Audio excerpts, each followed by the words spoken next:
हरे कृष्णा। सभी भक्तों का स्वागत है आज की भगवद गीता क्लास में। तो पहले हम मंगलाचरण करते हैं।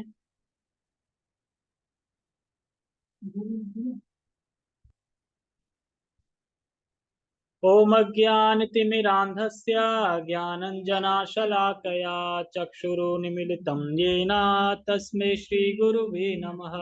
श्रीचैतन्यमनोभीष्टं स्थापितं येन भूतले स्वयं रूपः कदा मह्यं ददाति स्वपदान्तिकम्। वन्देऽहं श्रीगुरो श्रीयुतापदकमलं श्रीगुरून् वैष्णवांश श्रीरूपं साग्रजातं सहगण रघुनाथान्वितं तं सजीवं साधुएतं सावधूतं परिजन सहितं कृष्ण चैतन्य देवं श्रीराधा कृष्ण पादान् सहगण ललिता श्री विशाखान्विशांच। हे कृष्ण करुणा सिंधु दीन बंधु जगतपते गोपेश गोपिका कांता राधा कांता नमस्ते। तप्त कांचन गौरांगी राधे वृंदावनेश्वरी वृषभानुसुते देवी प्रणमामि हरिप्रिये। वाञ्छाकल्पतरुभ्यश्च कृपा सिन्धुभ्य एव च पतितानां पावनेभ्यो वैष्णवेभ्यो नमो नमः। जय श्री कृष्ण चैतन्य प्रभु नित्यानंद श्री अद्वैत गदाधर श्रीवासादि गौर भक्तवृंद। हरे कृष्णा कृष्णा कृष्णा हरे हरे हरे राम राम राम हरे हरे। रामाय रामभद्राय रामचंद्राय वेदसे रघुनाथाय नाथाय सीताय पते नमः। नमः विष्णुपादाय कृष्णपृष्ठाय भूतले श्रीमते भक्तिवेदांता स्वामिनि इति नामिने। नमस्ते सारस्वते देवे गौरवाणी प्रचारिणे निर्विशेषा शून्यवादी पाश्चात्य देश तारिणे। हरे कृष्णा। ठीक है। तो भगवत गीता यथारूप अध्याय 16 श्लोक क्रमांक 7। तो हम इसको पहले स्टार्ट करें उससे पहले हम बताना चाहेंगे कि आज अपने गुरु महाराज का आविर्भाव दिवस है। हिज हॉलीनेस गोपाल कृष्ण गोस्वामी महाराज जी का। तो हम उनको जानते तो है नहीं अभी, वैसे देखा है खाली, उनके बारे में नहीं जानते। अब जानना चाहिए क्योंकि दीक्षा लेनी है तो संबंध भी बनाना पड़ेगा, प्रेम भी बनाना पड़ेगा। एक फीलिंग आनी चाहिए अंदर से कि हाँ ये मेरे गुरु हैं, इनसे मुझे दीक्षा ली। ये फीलिंग आनी चाहिए, नहीं तो फीलिंग नहीं आएगी और दीक्षा ले ली तो फिर फीलिंग ही नहीं है तो कैसे करेंगे फिर? क्योंकि आज के दिन सारे शिष्य, सारे तो नहीं कह सकते लेकिन जिनका पॉसिबल होगा वो जरूर आए होंगे गुरु गुरु के व्यास पूजा पे। जो भी शिष्य होते हैं वो आते हैं।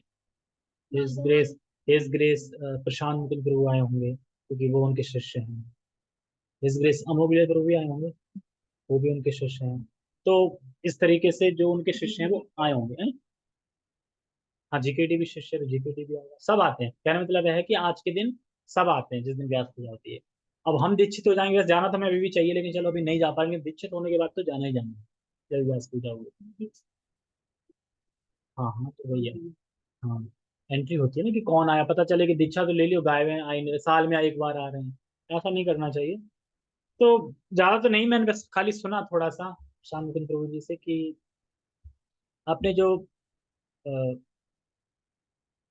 गुरु महाराज जी हैं बहुत विनम्र हैं और शुद्ध भक्त हैं, एकदम शुद्ध भक्त।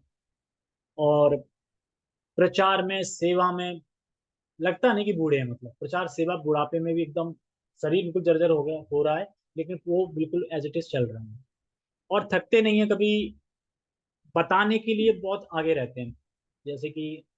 और भक्ति में कोई शॉर्टकट नहीं लेते। जैसे एक बार मायापुर की परिक्रमा हो रही थी, कहाँ की परिक्रमा हो रही थी, तो भक्त लोग ऐसे जा रहे थे। अब मुझे याद नहीं आ रहा, कोई नरसिंह पिल्ला, नरसिंह पल्ला, पता नहीं कौन सा नाम, ऐसा कुछ नाम था ना जब हम गए थे।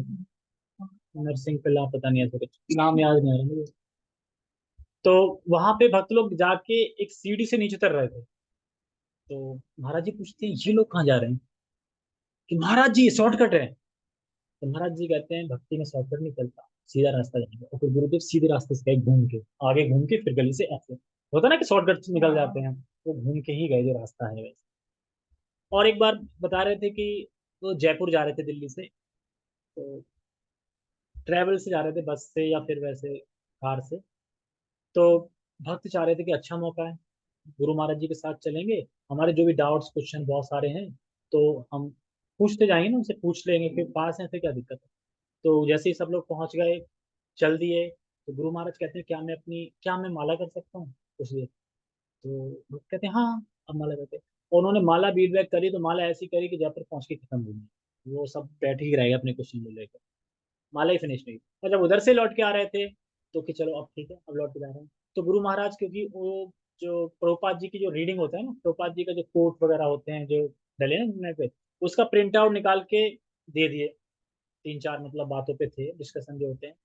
तो गुरु महाराज पूरे रास्ते, गाड़ी हिल रही थी, लाइट भी सही नहीं जल रही थी, और फिर पढ़ते हुए हैं पूरे रास्ते। कौन थका हुआ पढ़ के आएगा, आराम से सो के या लेट के वैसे आएगा ना। तो सेवा में बहुत आगे हैं और सरल हृदय के हैं बिल्कुल, और बोलते बड़ा प्यार से हैं, प्रेम से हैं। तो एक उनका पास टाइम है, एक बार मंदिर में वो श्रवण कर रहे थे, प्रभुपाद जी के श्रवण कर रहे होंगे, लेक्चर। तो काफी रात हो चुकी थी और मंदिर लगभग बंद हो गया था और सुनसान थी। एक कुत्ता भौंक रहा था मंदिर के अंदर, पता नहीं कैसे आ गया, और भौंक नहीं था, रो रहा था। अब रोता हुआ कुत्ता क्या डिस्टर्ब करता है, भौंकता भौंकता हुआ भी करता है, रोता हुआ भी करता है। तो बुलाते हैं भक्त को कि जाओ, इस कुत्ते को मंदिर से बाहर भगा दो। तो अब कुत्ता है, खा भी सकता है, तो भक्त तो ज्यादा से डंडा वंडा लेके जाएगा। तो डंडा मतलब लेके चल दिया, तो जैसे ही गेट बाहर निकले जाते तो गुरु महाराज फिर से बुलाते हैं, इधर आओ। उससे धीरे से मारना है, स्लोली, ऐसा नहीं कि तेज मार दो पता चले नहीं जाए। ठीक है ठीक है ठीक है गुरु महाराज। जैसे ही वो आगे चलते हैं, तो वो दूसरे भक्त भेजते हैं कि नहीं, रोको रोको उसको, रोको, वापस बुलाओ। वापस फिर बुलाते हैं कि क्या हुआ, ऐसा है ना, अब कुत्ता रात को कहाँ जाएगा, उसकी शरण कौन है अपराध, इसीलिए मंदिर में रहने दो उसको, कल सुबह दे। तो इससे हमें ये समझना चाहिए कि गुरु महाराज का जो हृदय कुत्ते पे भी है, कि कुत्ता रात को कहाँ जाएगा, कौन मंदिर के अलावा शरण कौन है उसकी अब, है ना, रात हो रही है, तो उसको टेम्पल में ही रहने दो, कल भगा देंगे, कल देख लेंगे, रहने दो। तो अब जो उनके दीक्षित भक्त हैं, जो भक्त हैं, उन पे कितना उनका वो होगा, करुणा कितनी होगी, करुणा के ऊपर ही है। तो बहुत करुणामय है। तो आज उनका आविर्भाव दिवस है, तो इसलिए हमें याद करना चाहिए, थोड़ा उनके बारे में जानना चाहिए, उनके लेक्चर सुनना चाहिए, उनके बारे में जो बुक्स वगैरह हैं उनमें पढ़ना चाहिए कि क्या क्या उनका जीवन है। और बताते हैं कि उनको क्रिकेट खेलना शायद बहुत पसंद था मुझे, तो क्रिकेट खेलना पसंद था। काफ़ी चीज़ें ये तो पढ़ के ही पता चलेगी, मुझे भी नहीं पता थी, तो जितना भी पता है उतना बताया मैंने। तो उन्हीं का आविर्भाव दिवस है। जो चले गए वो खुशनसीब थे, दर्शन करके आ गए, पर हम खुशनसीब नहीं थे, इसलिए हम नहीं जा पाए। हमने ऐसे ही ग्लोरीज थोड़ा बना के भेज दी थी व्हाट्सएप पे। ठीक है, तो अभी हम अपने श्लोक पे चलते हैं। श्लोक पे हम क्या चर्चा कर रहे थे, इस श्लोक पे हम चर्चा कर रहे थे कि जो असुर प्रवृत्ति के लोग हैं, प्रवृत्तिम चा निवृत्तिम चा, क्या करना है पता नहीं, जो नहीं करना है वो भी नहीं पता, लेकिन जो नहीं करना है वो करेंगे, और जो करना है उसका होश नहीं रहता, होश नहीं रहता उसका। तो ये सब असुरगण हैं। और ना तो वेद इत्यादि पढ़ने के लिए स्वच्छता होनी चाहिए, अच्छा आचार होना चाहिए, आचार होना चाहिए, अपना आचरण होना चाहिए अच्छा। तो वो भी नहीं है इनके पास, नहाते नहीं है, धोते नहीं है, पड़े रहते हैं, 9 9 बजे खड़े होंगे, खड़े होते ही ब्रेड अंडे चाहिए, चाय चाहिए। ये सब असुरी गुण है। और इस तरीके से तो ये हमने सब पढ़ा था, और हमने आज प्रभुपाद जी के तात्पर्य पढ़े, तो एक बार श्लोक का उच्चारण कर लें। प्रवृत्तिम चा निर्वृत्तिम चा जनाना विदुरासुरा, न शौचम नापि च आचारो, न सत्यम तेषु वेद्यते। जो आसुरी हैं, वे यह नहीं जानते कि क्या करना चाहिए और क्या नहीं करना चाहिए। देखो, प्रभुपाद जी का तात्पर्य बहुत बोल्ड है, यानी बहुत हैवी है, और स्त्रियों के ऊपर बोला गया है। यहाँ कोई है स्त्री, कोई नहीं है यहाँ पे, आत्मा मेरी उधर बोली थी, हमारे ऊपर ही बोली, तुम्हें लिख के ही बोली थी, स्त्रियों के ऊपर बोली थी, तुम्हें लिख के नहीं बोली। अच्छा, उनमें ना तो पवित्रता, ना उचित आचरण और ना ही सत्य पाया जाता। किनमें? असुरी लोगों में ना तो सत्य पाया जाता है, सत्य के पथ पे नहीं चलते, उचित आचरण नहीं होता है उनका, मानते नहीं है शास्त्र को, पवित्रता बिल्कुल नहीं होती है, हमेशा गंदे बने रहते हैं, नहाते धोते नहीं, इस तरीके से। और 12 श्लोकों में भगवान आसुरी गुणों का ही वर्णन करेंगे। आगे 12 श्लोक। तात्पर्य, प्रत्येक सभ्य मानव समाज में कुछ आचार संहिताएं होती हैं जिनका प्रारंभ से पालन करना होता है। कहने का मतलब यह है, जो आचार संहिताएं होती हैं वो जानवर के लिए नहीं होती हैं, वो मनुष्य के लिए होती है, इंसान के लिए होती है, तो जिन्हें शुरू से ही पालन करना होता है, जो कि असुरी लोग पालन नहीं करते। देखो, नियम जानवरों के लिए नहीं होते, ये तो पता है, जानवरों के लिए कोई नियम नहीं रहा, लाइट वगैरह कुछ नहीं होती, इंसानों के लिए होते हैं। और जब हम नियम पालन करते हैं तो हमारे अंदर क्या प्रभाव पड़ते हैं? दो तरह के प्रभाव पड़ते हैं, हम दुर्गति से बचते हैं और सदगति की तरफ बढ़ते हैं, अगर हम नियमों का पालन करते हैं।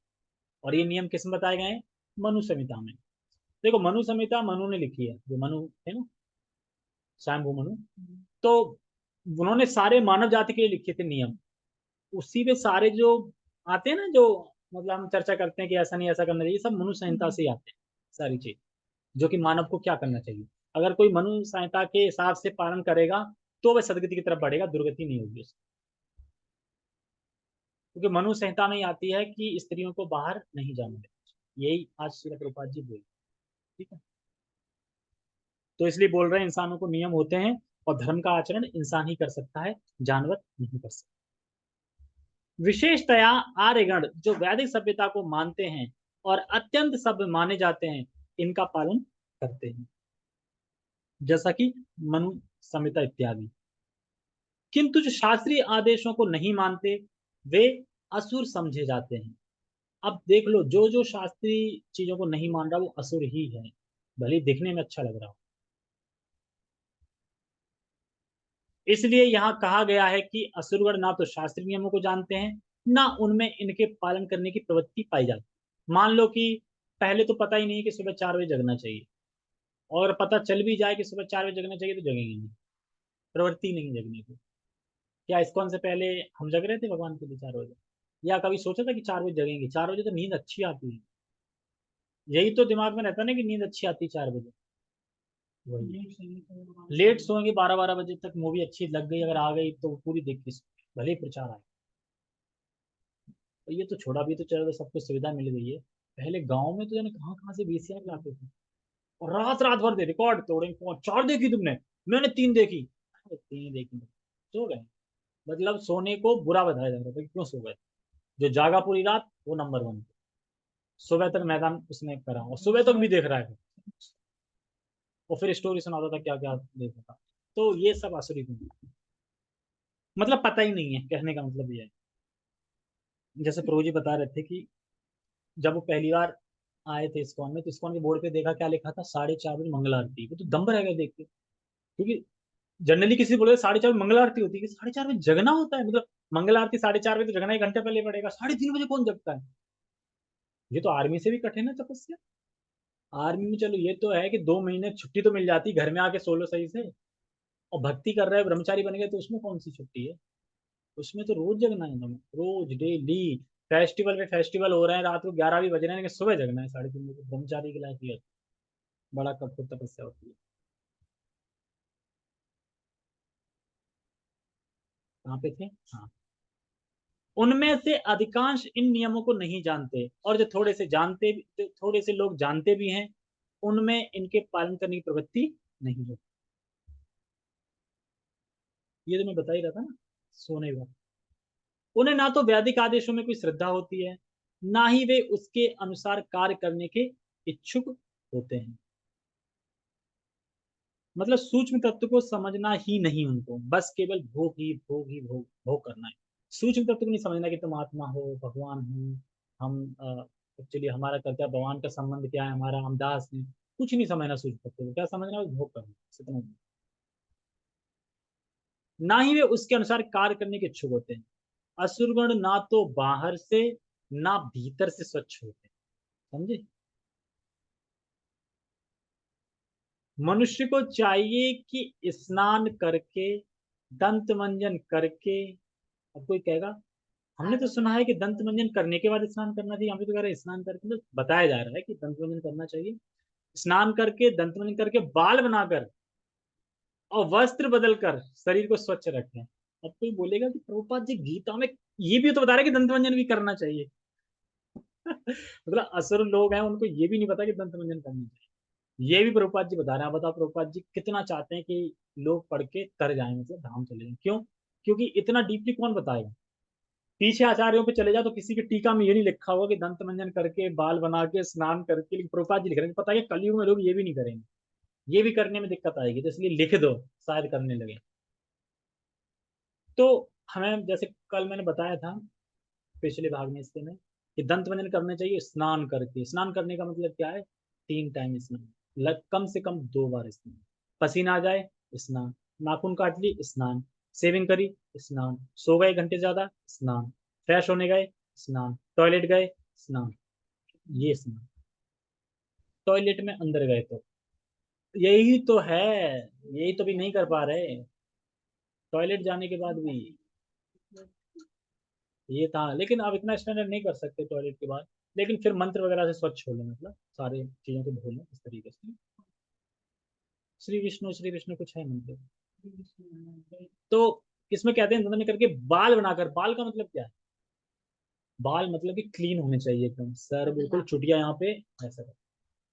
और वस्त्र बदल कर मतलब ये भी लिखना है, मतलब नहाएंगे तो नहाने के बाद वस्त्र तो बदलेंगे ही ना। मतलब बहुत से वही उतार के रख देते हैं और वही पहन लेते हैं। स्वच्छ वस्त्र पहनना है, ये नहीं है कि वही फिर पहन लिया जैसे मैंने पहनना है ना। आज पहन के गया था, अब नहा के वही पहन ले, क्योंकि क्लास करनी है, कुर्ते में करनी है। तो इतना स्टैंडर्ड पालन नहीं हो पाता। टॉवल दे धुलना, धुला होना चाहिए। टॉवल तो एक एक हफ्ते बाद धोता हूँ। मान लो कि उस टॉवल से तुम गए बात, ले गए ना टॉयलेट में, बाथरूम में ले गए उस टॉवल को, और यूज करके साफ करके टांग दिया, तो वो अब वो तो स्वच्छ हो गया ना। और उसी से फिर से नहा के, क्योंकि हम नहा के स्वच्छ तो हो गए, लेकिन जैसे ही टॉवल पकड़ा फिर से अशुद्ध हो गए। और हर बार टॉवल ही पकड़ते हैं लास्ट में, तो अशुद्ध बार बार हो जाता है। तो टॉवल एकदम क्लीन होना चाहिए। हाँ बिल्कुल। मतलब कि 2 दिन में तो धो दें, एक एक हफ्ते ना रखें। हैं? हाँ, ये तो छोटी सी तो नहीं होती वैसी कि तुरंत डाल दो सुबह तक सूख जाए। भक्त लोग क्या करते हैं, भक्त लोग ऐसे ही करते हैं। भक्त लोग अपना पूरा सारा कुछ एक ड्रेस धो देते हैं, सूख जाती है। ठीक है, आगे बढ़ते हैं। तो वस्त्र बदलकर शरीर को स्वच्छ रखते हैं, लेकिन ये कुछ भी नहीं करते असुरगुण ये। सारे कैटेगरी उल्टे सीधा करते। जहां तक आंतरिक स्वच्छता की बात है, मनुष्य को चाहिए कि वह सदैव ईश्वर के पवित्र नामों का स्मरण करे और हरे कृष्ण महामंत्र का कीर्तन करे। तो हरे कृष्ण महामंत्र के प्रभाव से क्या होगा? हृदय की सारी गंदगी खत्म हो जाएगी। देखो, जब व्यक्ति हरे कृष्ण मंत्र करता है तो उसकी बाहरी शुद्धि भी हो जाती है। कैसे हो जाती है? हरे कृष्ण महामंत्र से आंतरिक शुद्धता हो रही है, और हम जब स्नान करते हैं, ये सब करते हैं, बाहरी शुद्धता होती है। लेकिन हरे कृष्ण महामंत्र करने से भी बाहरी शुद्धता शुद्धता हो जाती है। कैसे?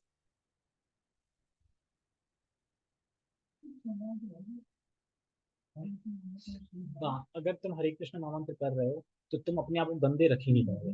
तो शुद्धता नहीं हुई हरे कृष्ण मंत्र, गंदे रख लोगे।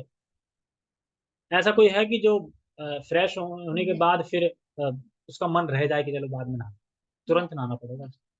मतलब कि गंदे रहने का मन ही नहीं करेगा हरे कृष्ण करो। तो इसलिए हरे कृष्ण करते करते आंतरिक बाहरी शुद्धता भी हो। माला से नहीं कर पाएंगे, हाथ से कर लेंगे, माला नहीं पकड़ पाओगे। भले ही नीम की माला है, फिर भी नहीं बुक नहीं पकड़ पाओगे, भगवत गीता नहीं पकड़ पाओगे। मोबाइल में पढ़ सकते हो, भगवत गीता नहीं पकड़ पाओगे, क्योंकि हमें फील होता है कि वो भगवान भगवान से अभिन्न है। असुरगण बाह्य तथा आंतरिक स्वच्छता के इन नियमों को ना तो चाहते हैं, ना इनका पालन करते हैं। तो साफ सुथरा रहना भी एक भक्त का लक्षण है। जो गंदा रह रहा है तो समझो भक्त नहीं है या सतोगुण में नहीं है। अगर कोई भक्ति कर रहा है लेकिन गंदा रह रहा है तो वो सतोगुण में बिल्कुल नहीं है। सतोगुण का लक्षण है क्लीन। इसलिए तो डीटी वर्षन में क्यों बोलते हैं कि सतोगुण होना बहुत जरूरी है, क्योंकि सतोगुण में ही सारे कार्य होते हैं। डीटी वर्षन के एकदम क्लीन होना चाहिए हर चीज। रजोगुण तमोगुण बिल्कुल नहीं होता है। जहां तक आचरण की बात है, मानव आचरण का मार्गदर्शन करने वाले अनेक विधि विधान है, जैसे मनु संहिता जो मानव जाति का अधिनियम है।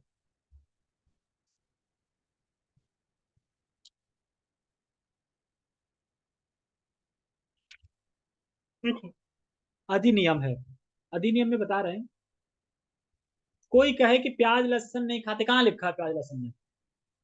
तो मनुष्य संहिता में लिखा है प्याज लहसुन नहीं खाना। गीता में तो कहीं लिखा नहीं प्याज लहसुन नहीं खाना चाहिए। वो तो अपने चार नियम है, भगवान नहीं लेते तो हम नहीं लेते। एक वो बोले कहाँ लिखा, कहाँ? तो मनुष्य संहिता में लिखा, ये लिखा है बाकायदा, प्याज लहसुन नहीं खाना चाहिए। जैसे कि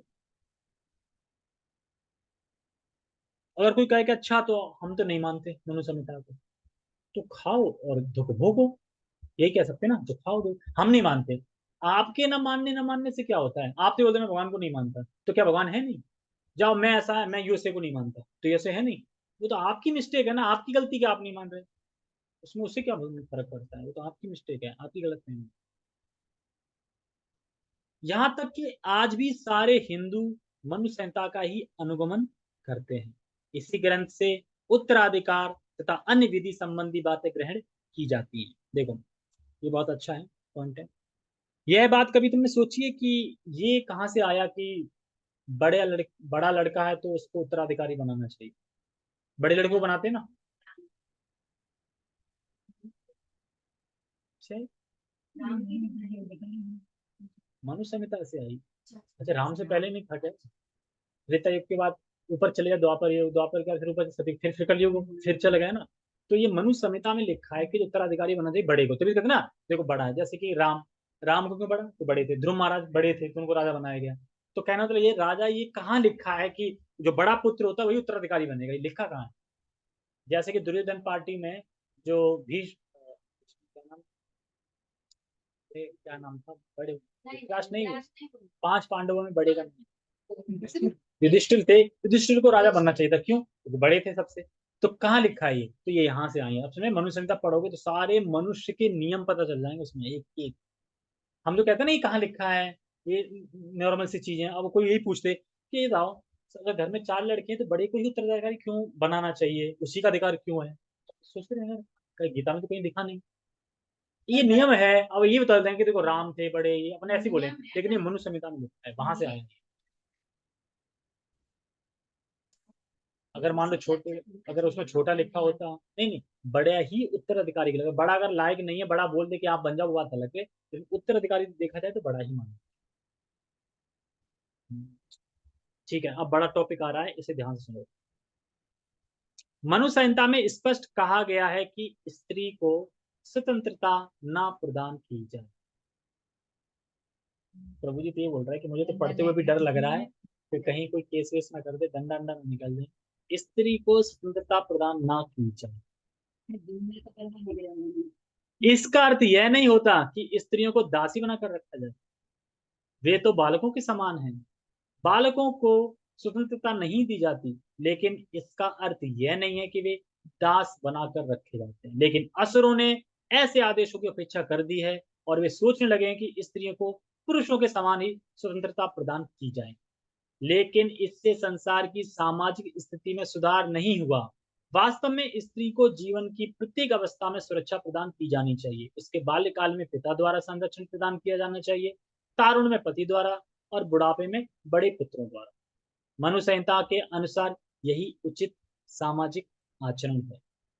लेकिन आधुनिक शिक्षा ने नारी जीवन का एक अंतर अंतरंजित अहंकार पूर्ण बोध उत्पन्न कर दिया है। अतएव अब विवाह एक कल्पना बन चुका है। स्त्री की नैतिक स्थिति भी अब बहुत अच्छी नहीं रह गई है। ये पूरा लंबा है, इसको समझा रहा हूँ। स्त्री की अब जो कहते हैं कि शादी भी कल्पना बन के चुकी है, और स्त्री की नैतिक स्थिति है ना, अब वह बहुत अच्छी नहीं रह गई है। देखो, भगवान की ऐसी व्यवस्था है कि शुरू से ही भगवान ने ऐसी डिजाइन किया है, किसी अच्छे नहीं रहा है कि पुरुष लोगों में पुरुष लोग थोड़ा अधिक बुद्धिमान होते हैं। ये भगवान से ही आ रहा है, मतलब भगवान ने ऐसी क्वालिटी डाली है, थोड़ा बुद्धिमान है। यहाँ पे बुद्धिमान लोगों की बात करी जा रही है। जो शास्त्र को नहीं मानते वो तो डफर हैं, नास्तिक हैं, या फिर मान लो उनकी बात ही नहीं की जा रही। जो शास्त्र को मानते हैं, जो भक्ति कर रहे हैं, या फिर अच्छा आचरण कर रहे हैं, भक्ति भी ना कर रहे हैं पर धार्मिक है, सही है, उन बुद्धिमान लोगों की बात की। ठीक है, बाकी वो तो सब आउट है पीछे, व्यक्ति की बात हो रही है। तो और वह दर्शन में थोड़ा आगे होते हैं, दार्शनिक होते हैं ना बहुत से, देखे ना कि जैसे वैज्ञानिक साइंटिस्ट, मतलब माइंडेड होते हैं ना बहुत, दार्शनिक बुद्धि। होती है, विवेक होता है। और प्राय माता जी या स्त्री लोग भावुक होते हैं। भावुक समझते हैं? भावुक मतलब उनको बहकाना बहुत आसान है। कोई भी कुछ बता दे, कोई मान लेंगे। हाँ, कोई बोलेगा कि ये फलाना फलाना गुरु बहुत अच्छे हैं, अच्छा है, बहुत अच्छे हैं, ऐसे ऐसे करो, ऐसा हो जाएगा, हाँ तुरंत स्टार्ट कर देंगे। किसी ने कुछ बोल दिया, किसी ने बोल दिया कि नौ नवरात्रि रख लो, यही हो जाएगा, अच्छा ठीक है, हाँ रख लेंगे। किसी ने हरे कृष्णा वाले अच्छे हैं तो वहां चले जाएंगे, हरे कृष्णा को भी मानेंगे, निराकार होने दोनों मानेंगे, क्योंकि भावुक है ना। इसलिए तो ये बता रहे हैं पंडित स्त्रियों के लिए कि भावुक होती हैं, वो कोई भी बहका सकता है उनको। इसलिए प्रभुपाद जी बोले जा रहे हैं कि मनु संहिता के अनुसार स्त्रियों को स्वतंत्रता नहीं दी जाएंगे। क्यों? क्योंकि कोई भी बहका ले। और यहाँ पे बता रहे हैं कि बहुत आसान होता है बहकाना। इसलिए यहाँ शास्त्र बोल रहे हैं कि स्त्री को सुरक्षा में रहना चाहिए। बोल रहे हैं ना, बाल्यकाल में पिता के संरक्षण में, जवान में मतलब शादी के बाद पति के संरक्षण में, और बुढ़ापे में पुत्र के संरक्षण में रहना चाहिए। क्यों? क्योंकि अधिक बुद्धिमान नहीं होती हैं और कोई बहका सकता है, क्योंकि भावुक होती है। देखा नहीं कि कहीं धागा मान दो वहीं पे आस्था हो जाएगी धागे पे, या फिर कथा में देखो तो किसी भी कथा में बैठ जाएंगे, लेडीज बैठ जाती है, उन्हें श्रद्धा होती है, लेकिन आदमियों की तो श्रद्धा नहीं होती है, मैं नहीं मानता। लेकिन हाँ हाँ, तो फिर औरतों की तुरंत हो जाएगी, तो वही बात बता रहे हैं। और हमने देखा है और सुना भी है, जैसे इसमें बता रहे हैं। हाँ, अभी मैंने यहाँ तो पढ़ा नहीं। अब इसमें दिक्कत क्या आ रही है, ये सब तो बता दिया, ठीक है, लेकिन दिक्कत क्या आ रही है? दिक्कत ये आ रही है, कलयुग में स्त्रियों का दोष ही नहीं देखा जा रहा है, पुरुषों का भी बहुत बड़ा दोष है। तो इस कलयुग में स्त्रियों का भी दोष देखा जा रहा है और पुरुषों का भी बहुत बड़ा दोष है। जैसे बच्चा है या पति है, वह भी वैदिक आचरण के अनुसार ट्रेनिंग प्राप्त नहीं किया जा रहा है। क्योंकि अगर बच्चा हो या पिता हो, मतलब जो भी कल्चर चल रहा है उसमें वैदिक ट्रेनिंग किसी को नहीं मिलती। और हमने देखा है, सुना भी है कि कभी कभार देखा है कि पति ने पत्नी का मर्डर कर दिया, या पत्नी ने पति का कर दिया, या पत्नी छोड़ के भाग गई। तो ये सब क्यों हो रहा है? क्योंकि वैदिक ट्रेनिंग नहीं मिली है। तो मार देता है, तो छोड़ देता है, मान लो, तो उन लोगों के द्वारा अब संरक्षण प्राप्त नहीं हो रहा है। अब क्या स्त्री को संरक्षण प्राप्त हो रहा है पति करके? पति मार रहा है तो नहीं हो रहा। तो अब ये चीज भी नहीं हो रही, संरक्षण में रहना चाहिए, लेकिन संरक्षण करने वाले ही संरक्षण नहीं कर रहे हैं। तो यहाँ प्रभुपाद जी क्या कह रहे हैं कि पति के द्वारा संरक्षण प्राप्त हो, पर संरक्षण प्राप्त नहीं हो पा रहा है। तो संरक्षण प्राप्त अगर नहीं हो रहा है, तो फिर यह विचार आ रहा है कि स्त्रियों को भी नौकरी करनी चाहिए, क्योंकि संरक्षण तो मिल नहीं रहा है। तो स्त्रियों को भी नौकरी करनी चाहिए, पुरुषों के बराबर होना चाहिए। कुछ लोग बोलते हैं ना, स्त्रियों स्वतंत्र होनी चाहिए, पुरुषों के बराबर होनी चाहिए। तो श्रील प्रभुपाद जी अब यह लिख रहे हैं, अब ये जो लिख रहे हैं, तो जब लिख रहे थे तब ऐसा तो नहीं आज का समय था, तब लिख रहे थे। तब हिंदुस्तान में ऐसा कुछ इतना ज्यादा नहीं था, स्थिति सही थी। लेकिन वो ये जो लिख रहे हैं वो अमेरिका के लिए लिख रहे हैं, अमेरिका में लिख रहे थे, तो अमेरिका के लिए लिख रहे हैं कि वहां पे ऐसा था। वहां पे 3-3 साल के कॉन्ट्रैक्ट भी होते हैं अमेरिका में। 3 साल साथ रहेंगे फिर दूसरी शादी, फिर 3 साल साथ रहेंगे दूसरी शादी, वहां पे ये चलेगा। तो प्रभुपाद जी अमेरिका को देखकर ये तात्पर्य लिख रहे हैं, और वह समझ रहे हैं कि इसका कारण क्या है। इस प्रकार से स्त्रियों को स्वतंत्रता के नाम पर क्या हो रहा है, असुर गुण भोगने के लिए घर से बाहर निकलवा रहे हैं। समझ में आया कि बात क्या है? बात यह है कि जो असुर गुण है वो कह रहे हैं स्त्री को बाहर निकलना चाहिए ताकि हम भोग सकें।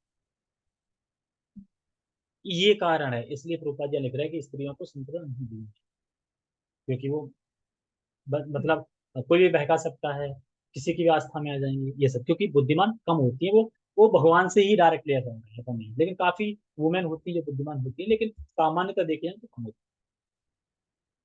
लेकिन उनमें एक चीज इतनी ज्यादा होती है जो पुरुषों में नहीं होती, सेवा और समर्पण। ये उनमें स्वभाव से ही है। सेवा में तुरंत तैयार हो जाएंगे, समर्पण में तुरंत तैयार हो जाएंगे। आदमी नहीं होते जल्दी। जैसे मान लो कि साधु बाबा आए, तो औरत तो मान जाएगी तुरंत, हाँ सही कह रहे हैं स्वामी, लेकिन आदमी नहीं मान जाता, तो उसमें सेवा समर्पण ज्यादा होता है। तो घर से बाहर निकलवाते हैं। तो जैसे चैतन्य चरितमृत में एक लीला आती है कि जब निमाई पंडित का जन्म हुआ था, तो सीता ठकुरानी जो अद्वैताचार्य की पत्नी थी, वो उन्हें गिफ्ट देने आई थी। किसमें आई थी? पालकी में। गिफ्ट देने आई थी पालकी के अंदर। किसी को पता भी नहीं चला कि कब देने आई, कब चली, किसी ने देखा तक नहीं। तो ये होता था, कोई देख भी नहीं पाया। और वो तो खैर शुद्ध थी, लेकिन एक एग्जाम्पल के लिए बता रहा हूँ। और पुरुषों का अपनी बोले, तुम सारे खाली स्त्री स्त्री के लिए बता रहे, पुरुषों के लिए भी कुछ है। तो पुरुषों के लिए भी है कि पुरुष भी धार्मिक व्यवहार करें, धर्म के रास्ते पे चलें, और अपना धर्म सब अपना अपना धर्म समझेंगे तो सब सही हो जाएंगे। तो पुरुषों का भी धर्म है कि ब्रह्मचारी का पालन करें, घर का देखभाल करें, तो इससे उनकी सदगति होगी। और अब स्थिति यह हो गई है कि स्त्री या घर में क्या करते हैं कि बच्चे को कृच में फेंक देते हैं। कृच पता नहीं क्या शब्द है, कृच बताते हैं कि जो दाई बाई होती है ना, बाई वगैरह, उनमें फेंक देते हैं, वो हम जा रहे हैं जॉब करने, तुम देखभाल करना, इस तरीके से। हाँ, तो चली गई, तो फिर दाई पाल रही है बच्चे को, तो फिर संस्कार किसके जाएंगे? माता के, दाई के? दाई के जाएंगे। तो वही चीज बता रहे हैं, जबकि माता का कर्तव्य है बच्चों का पालन पोषण करना, तो पालन पोषण कर कौन रहा है? दाई। तो फिर ये संस्कृति खराब होगी क्यों, होगी कि नहीं? पूरी स्टार्टिंग से ले जाए तो वही आगे फ्यूचर बनेगा, तो खराब होगी होगी फिर।